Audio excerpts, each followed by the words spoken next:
کیا آپ جانتے ہیں دنیا کا پہلا قتل کیوں ہوا تھا؟ ایک بھائی نے اپنے ہی سگے بھائی کو صرف حسد کی وجہ سے قتل کر دیا۔ لیکن حیران کن بات یہ ہے کہ اس قتل کے بعد قاتل لاش کو دیکھ کر خود گھبرا گیا، کیونکہ اسے یہ بھی نہیں معلوم تھا کہ مردہ جسم کے ساتھ کیا کرنا ہے۔ آخر ایسا کیا ہوا تھا کہ ایک انسان شیطان کے بہکاوے میں آ کر تاریخ کا پہلا قاتل بن گیا؟ آج ہم آپ کو حابیل اور قابیل کا وہ حقیقت پر مبنی ایمان افروز واقعہ سنائیں گے جس کا ذکر اللہ تعالیٰ نے قرآن پاک میں فرمایا ہے اور جس میں پوری انسانیت کے لیے بہت بڑا سبق چھپا ہوا ہے۔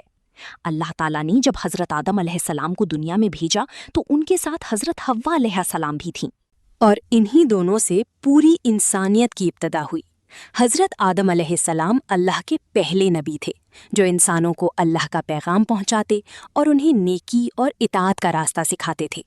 اس وقت دنیا میں انسان بہت کم تھے، اس لیے نسل انسانی کو بڑھانے کے لیے اللہ تعالیٰ نے ایک خاص نظام مقرر فرمایا تھا کہ حضرت آدم علیہ السلام کے ہاں ہر بار جڑواں بچے پیدا ہوتے، ایک لڑکا اور ایک لڑکی، اور ایک حمل میں پیدا ہونے والا لڑکا دوسرے حمل میں پیدا ہونے والی لڑکی سے نکاح کرتا تھا۔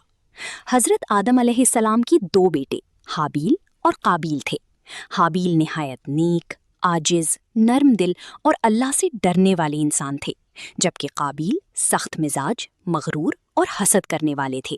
روایتوں کے مطابق قابیل کے ساتھ پیدا ہونے والی لڑکی بہت خوبصورت تھی اور اللہ کے حکم کے مطابق اس کا نکاح حابیل سے ہونا تھا، لیکن قابیل اپنی بہن کو خود اپنے لیے چاہتا تھا اور اللہ کے فیصلے کو قبول کرنے کے لیے تیار نہ تھا۔ حضرت آدم علیہ السلام نے اللہ کے حکم سے دونوں بھائیوں سے فرمایا کہ وہ اللہ کی بارگاہ میں قربانی پیش کریں، جس کی قربانی قبول ہوگی وہی حق پر ہوگا۔ اس زمانے میں قربانی قبول ہونے کی نشانی یہ تھی کہ آسمان سے آگ آتی اور قربانی کو جلا دیتی۔ حابیل چونکہ اللہ سے سچی محبت رکھتے تھے، اس لیے انہوں نے اپنے بہترین جانوروں میں سے ایک خوبصورت اور صحت مند دمبا قربانی کے لیے پیش کیا، جبکہ قابیل نے بخل اور بے دلی سے اپنی کھیتی میں سے خراب اور بیکار اناج قربانی کے طور پر پیش کیا۔ اللہ تعالیٰ نے حابیل کی قربانی قبول فرما لی اور آسمانی آگ آ کر اس قربانی کو لے گئی، جبکہ قابیل کی قربانی قبول نہ ہوئی۔ یہی وہ لمحہ تھا جب قابیل کے دل میں حسد کی آگ بھڑک اٹھی۔ اس نے غصے میں اپنے بھائی حابیل سے کہا، میں تمہیں ضرور قتل کر دوں گا۔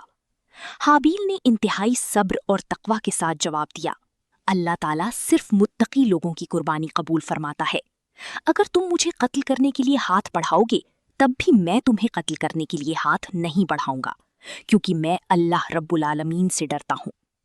حابیل کے یہ الفاظ ان کے عظیم ایمان اور اللہ کے خوف کو ظاہر کرتے ہیں، مگر قابیل کے دل پر شیطان نے ایسا پردہ ڈال دیا تھا کہ اس نے نصیحت سننے کے بجائے اپنے غصے اور نفرت کو بڑھنے دیا۔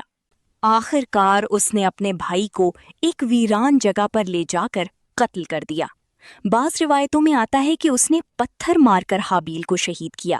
یوں دنیا کی تاریخ کا پہلا قتل وقوع پذیر ہوا۔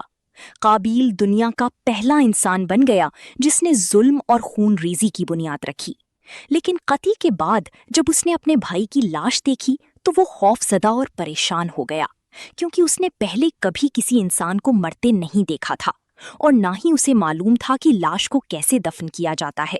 وہ حیران و پریشان ادھر ادھر پھرنے لگا۔ تب اللہ تعالیٰ نے اس کی رہنمائی کے لیے ایک کوہ بھیجا۔ اس کوے نے زمین کھود کر دوسرے مردہ کوے کو دفن کیا تاکہ قابیل سمجھ جائے کہ لاش کو کیسے چھپایا جاتا ہے۔ یہ منظر دیکھ کر قابیل شرمندہ ہو کر بولا، ہائے افسوس، میں اس کوے جتنا بھی نہ ہو سکا کہ اپنے بھائی کی لاش کو چھپا لیتا۔ پھر اس نے زمین کھود کر اپنے بھائی حابیل کو دفن کیا، لیکن اس کے دل کا بوجھ کبھی ختم نہ ہوا، کیونکہ قتل ناحق ایسا گناہ ہے جو انسان کی دنیا اور آخرت دونوں تباہ کر دیتا ہے۔ قرآن مجید میں اللہ تعالیٰ نے اس واقعے کو بیان کر کے انسانوں کو یہ سبق دیا کہ حسد، تکبر اور غصہ انسان کو تباہی کے راستے پر لے جاتے ہیں۔ حابیل اور قابیل کا یہ واقعہ صرف دو بھائیوں کی کہانی نہیں بلکہ پوری انسانیت کے لیے ایک عظیم نصیحت ہے۔ یہ واقعہ ہمیں سکھاتا ہے کہ اللہ تعالیٰ کی نزدیک اصل عزت تقوی، اخلاص اور نیک نیتی کی ہے، نہ کہ خوبصورتی یا دنیاوی خواہشات کی۔ حابیل نے اللہ کی رضا کو ترجیح دی، اسی لیے ان کی قربانی قبول ہوئی،